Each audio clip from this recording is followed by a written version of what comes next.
Okay, Les, thank you for the introduction, and good morning, ladies and gentlemen. It's a pleasure to be here, and fantastic to see such a strong turnout from across the industry, both from leadership, but more importantly, people from sites and from the workforce. I think that's the real objective here, is to connect across the industry and make sure that we provide an update and hopefully give you one or two ideas that you can take back to either the office or to your site when you leave this morning's event. I would also like to thank Les in particular and the Step Change support team for organising this event. These events just get better and better. The quality of the agenda that we have, apart from my bit, of course, the quality of the agenda that Les has lined up is frankly outstanding. And I encourage you to take as much away as you can, but also ask the difficult questions that you think of throughout the course of the morning. I'd like to cover four topics as a representative of Steve Bullock and I, as the co-chair of the Asset Integrity Steering Group. And the topics that I'll cover are to provide, first of all, an update on the target that we set, a very aggressive target set in 2010, and give you an update as to the performance that, as an industry, we've delivered over the intervening 3 years. Talk about some of the achievements and how we've made those achievements. I think it's important to reflect on how we've achieved an outcome rather than just looking at the end point. Give an update on joined up thinking, which again is a very exciting step forward in communicating the various initiatives that Step Change have been working on. And then end briefly with a comment or two about the next steps and some of the challenges that we face as an industry. So the target that was actually a challenge that was put to us as an industry by Steve Walker, the then head of the oil and gas division at the Health and Safety Executive.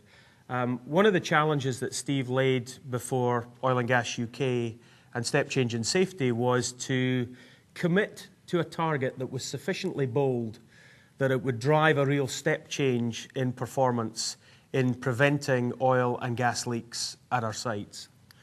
And that target, certainly was aggressive. It was bold, as a 50% reduction in the number of unplanned hydrocarbon releases over a 3-year period, which started in 1st of April 2010 and ended on the 31st of March 2013. And it was a target that Steve and I inherited as we took over our roles as co-chairs of the Asset Integrity Steering Group. And it was a target which, to be frank, I was not convinced that we would be able to achieve. I thought it was great to have such a bold aspiration, but it was a target that I felt was far from realistic. And the aim, in terms of hard numbers, was to release fewer than 94 separate oil and gas releases during the final year of that 3-year period. How did we go about achieving the reduction in target? Well, clearly it starts with leadership, making sure that we had a strong leadership and commitment from the Step Change in Safety leadership team, but also commitment from the Asset Integrity Steering Group leadership and all the contributing members of that team. And of course, through Oil and Gas UK, through Malcolm Webb, through Robert Patterson and the broader Oil and Gas UK board, making sure that there was unwavering commitment across the industry to drive performance improvement and achieve the target. And of course, very much at the forefront of any improvement program like this is a very strong regulator who is challenging the industry to do better, making sure that the intervention program is consistent with achieving such an aggressive target. Here is the overall summary of the performance, and you'll see that the green line starts in 2009-10. So that's the starting point, 1st of April 2010, and the 12-month total for hydrocarbon releases was 187. So that was a starting point for our target of a 50% reduction. And I think the graph speaks for itself. 166 down to 131 at the beginning of last year. And I'm delighted to note that by the end of March, we had, as an industry, successfully achieved the 50% reduction target and beaten the 94 to deliver 89 hydrocarbon releases across the business. Now, of course, it goes without saying that 89 is 89 too many, and what we're striving for as an industry is elimination of hydrocarbon releases. That's the mindset that we need to approach our business with. But I think in the spirit of demonstrating continuous improvement, this is a very significant and successful outcome. Now, having achieved that, of course, we'll recognise and we'll pause, but of course we get back to business immediately and think about how we deliver the next phase of improvement in the industry.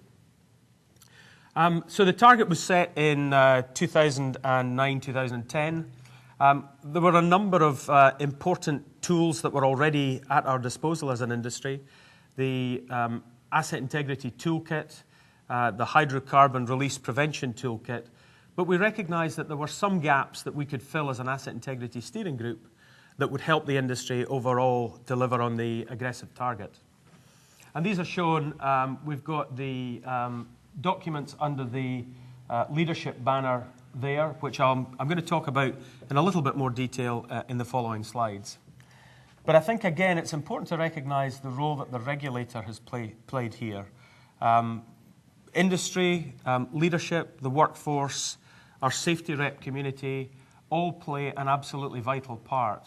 But underpinning everything that we do is a very strong and independent regulator that is providing the level of support and challenge that is helpful as an industry. So the first new tool that I'd like to share very briefly is the guidance on hydrocarbon release reduction plans. One of the things that Steve Walker did early on in the 3-year period was to write to me and the other managing directors and CEOs in the oil and gas industry and challenge us to share our plans to eliminate hydrocarbon releases from our business. And that resulted in a fairly mixed bag of responses being submitted into the Health and Safety Executive.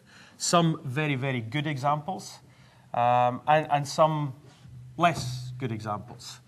And it became very clear as we explored what action we should take with Steve Walker that the Asset Integrity Steering Group under Step Change could play an important role in knitting together the examples of good practice and presenting those in a format that could be easily shared and adopted by the companies who perhaps had less robust plans in place.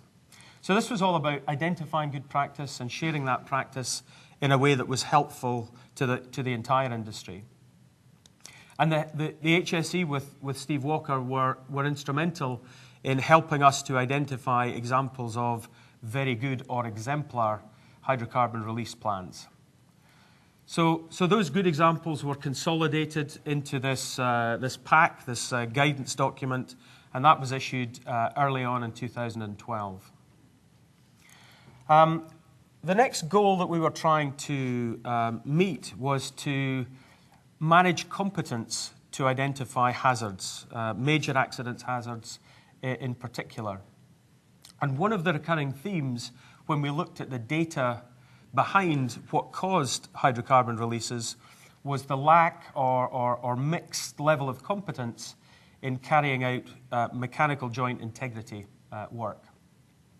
So one of the work groups at the Asset Integrity Steering Group developed the route to competence guidance around mechanical joint integrity, and it's for bolted joints and for small bore tubing.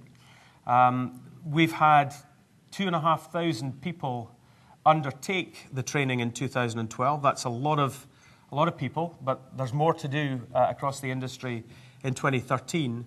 And of those people, 677 existing workers undertook the technical assessment in 2012. Interestingly, 90% of those existing technicians passed the test, so 10% didn't. So I think we should take confidence from that level of people passing the test, but clearly not everyone was competent that we had believed was competent. So there is room for improvement there, and the process allows for people who don't pass it first time round to go back to the workplace, gain some more experience, receive some more training and coaching, and then come back in a month or so's time and resit the training. The next goal that we were looking to meet was to demonstrate that we were effectively managing asset integrity. And under the leadership of Ian Wright, who led the assurance and verification work stream, we developed the summary guidance for assurance and verification. And this is important because it provides details on the framework and intent behind the requirements of the offshore regulatory system that we work within. It delivers a working understanding of the principles to support compliance in all aspects of our business. And it splits that guidance into three distinct groups. The first group is our workforce, to make sure that in a layman-friendly, easy-to-understand, fit-for-purpose way, we're delivering the key messages around assurance and verification. For those people in the industry who are working deeply in assurance and verification, there's an independent verifiers document which goes into great detail and is what that group of individuals need. And then there's a much simpler version for managers in the business, so that, again, there's a layman-friendly document that explains all about assurance and verification in a way that even managers can understand. In terms of getting the message out there, we've had 8,000 of these publications distributed. The majority have gone to our offshore sites, 75% going directly to the workforce. So if any of you haven't seen this document, I encourage you to grab a copy. It's available through the Step Change website. Please go to the effort of finding a copy and reviewing the relevant section for you. One of the tools that's been in place for a long time is the SAIDI incident database, Safety Alert Database and Information Exchange. That's an underused tool, in my opinion. We have an opportunity here to share the incidents that have occurred in our part of the business with the rest of the industry, and to share our view on the root causes and, of course, the lessons learned and the action taken to prevent recurrence. So it's a fantastically valuable opportunity that we have to share good practice, what we've done in response to events that have occurred in our part of the business, but we are really underusing this tool. We've tried to focus as an asset integrity steering group on sharing hydrocarbon release incidents with the industry, and we've put a great deal of effort and focus on this. And in spite of that effort and focus, we're still not where I'd like us to be. In fact, only 25% of the hydrocarbon release incidents are currently sitting in the SAIDI database. So there's real room for improvement here, folks. And I'd like, again, to encourage each of you, whether you work at one of our sites or in the office or in a leadership position, I'd encourage you all to look at where you've had a hydrocarbon release in your business and go to the effort of populating the SAIDI database, please. It's something that we're watching at the Step Change leadership team with Les and the team. Steve and I, as co-chairs of the Asset Integrity Steering Group, are regularly testing how well we're doing in our companies, but also broadly as an industry in terms of using the SAIDI database. This is a real area for improvement for us. One of the challenges that we have at Step Change is to share the various tools and pieces of information in a way that demonstrates that we've thought about it and it joins up and it's integrated. And this is, again, another big step forward, I think, in terms of the way that we share and describe the various tools and guidance documents that we have in the industry in a way that helps OIMs and site leaders to cascade that information down into their teams across the industry. Now, interesting test. How many people have seen or used the joined-up thinking material that has been launched earlier in 2013? Can I just have a show of hands, please? So roughly, that's about 30%, I would say. So that's a good start, and 2013 is the year that we've launched this. But again, I would encourage all of you to, those of you who haven't seen it, find out why you haven't seen it. This is something that's been launched in each of the companies. Again, it's available via the Step Change website. And it's a way of linking and delivering each of the Step Change and Safety work group work streams in a way that is helpful to everyone working in the industry. We've got 1,000 users registered so far, which again is a good start. And those users range from people in the UK, in Norway, as far afield as places like Australia. So word is getting out there, and I'd encourage you all to use it. The pieces of material that we've launched so far are major accident hazards and small bore tubing. Those are the two key themes that we've launched so far. Coming in the remainder of 2013 are, in July, reporting and learning lessons. In August, managing pipe work. Control of work in October. And in December, managing joints across the business. One of our key goals at Step Change and Safety is to make sure that we learn where there are opportunities to learn. And we use the work streams, the work groups to drive that learning. But we're actually turbocharging our capacity here to really dig deeply, learn, and then share those learnings. And we've got a couple of very bright young students who are studying at Aberdeen University. They're studying safety and risk management. And under an OPITO scholarship program recognising the 25th anniversary of the Piper Alpha disaster, we have 2 Piper Alpha scholars at the Aberdeen University MSc program. And the 2 research projects that we've asked the students to look at, and they're both here today. You want to stand up, folks? I met Shola this morning, and we've got, I haven't met you yet, Emmanuel and Shola. So these are our 2 scholars. You can sit down now, guys. Shola is going to look at how the industry has achieved a 50% reduction in hydrocarbon releases. And I'm very, very keen to see her conclusions and meet with her to discuss what she finds. And Emmanuel is going to look at the role of the technical authority in managing and assuring asset integrity. So it's going to take 3-4 months or so for the guys to do their work and then report back. So this is something that I think towards the end of the year we'll be able to share more widely. And then finally, what are the next steps? Well, I think it's important that we continue to work in a joined-up fashion across the industry, engaging at all levels, leadership, safety reps, workforce, site leadership, to make sure that we make full use of the engagement packs and the very good tools that have been developed previously and have been developed over the last couple of years by the Asset Integrity Steering Group. We've talked at length this morning already about the very aggressive target of a 50% reduction in hydrocarbon releases to the year ending 31st of March 2013.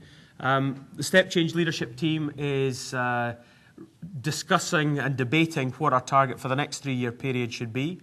And I think we're going to come up with a target that will continue to drive a significant improvement in the hydrocarbon release performance across the industry. So again, that will come back to you and the rest of the industry in the coming weeks and months. And I think support from all of us. Please continue to take every opportunity to share lessons from your business, from your operation, from your site across the industry. And SADI's a great tool that is currently in existence to do that. We're also working with the Health and Safety Executive to look at ways of improving the HSE's database around incidents and hydrocarbon releases. So that's a significant undertaking. I'm encouraged by the level of collaboration between the HSE and the Step Change team that are looking at this. And again, we'll continue to provide updates over the coming months as this develops. Thank you very much for listening, and we'll take questions at the question and answer session.